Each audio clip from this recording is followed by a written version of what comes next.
and we are now, just few months back, the president has tabled new anti-corruption bill, and he mentioned that we are having the most powerful anti-corruption bill in the Southeast Asia.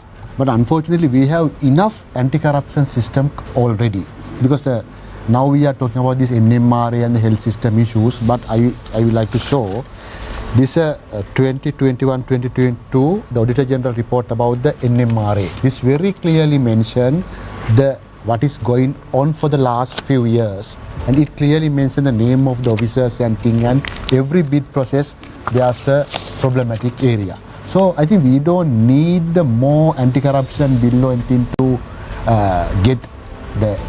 tackle these issues, because we have enough audit reports. And as you know that the CORE, every day they are talking about the health ministry, and they are talking about all the audits report.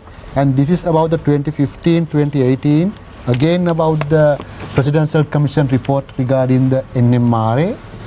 Unfortunately, Dr. Tenuwan there, once this complaint made by Dr. Harit Taluge, that time the secretary is one of the complainer, and this also mentioned about how the NMRA and health systems fail happen, right?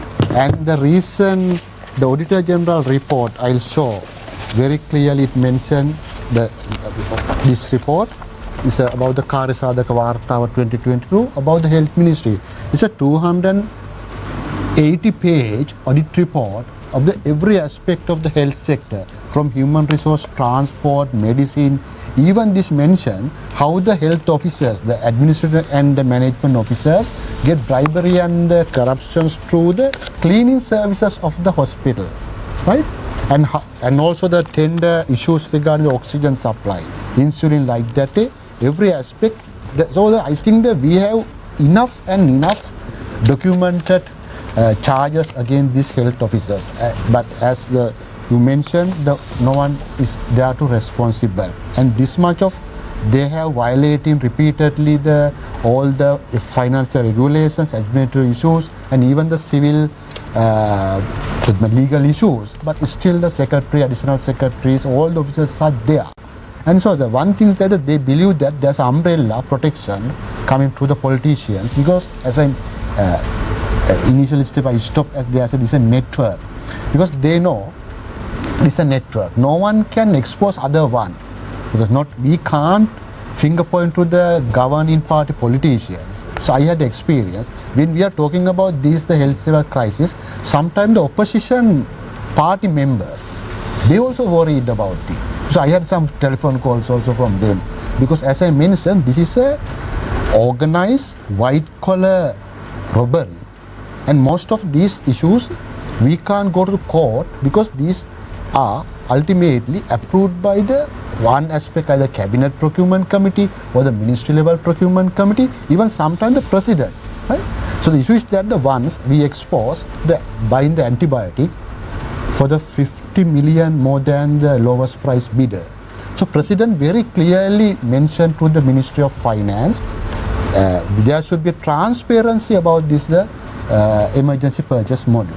So what has happened is the ministry stopped the 50 million procurement process, and they have gone for the 120 million higher price bidder, and they took that procurement very easily. So no one has no audit, no discipline, no audit there. So this is the issue that now ultimately the people are facing this crisis. We are paying. Now why the professionals are talking about this tax issue? We are not against for that means there's a tax reduction from the pay, because we professional against what is the ultimate outcome of using these taxes. So now let's see about this immunoglobulin issue. $3 million scam happened. So these are the money that we have to pay, and the 100 million to the optical lens issue. So ultimately we have to pay these things.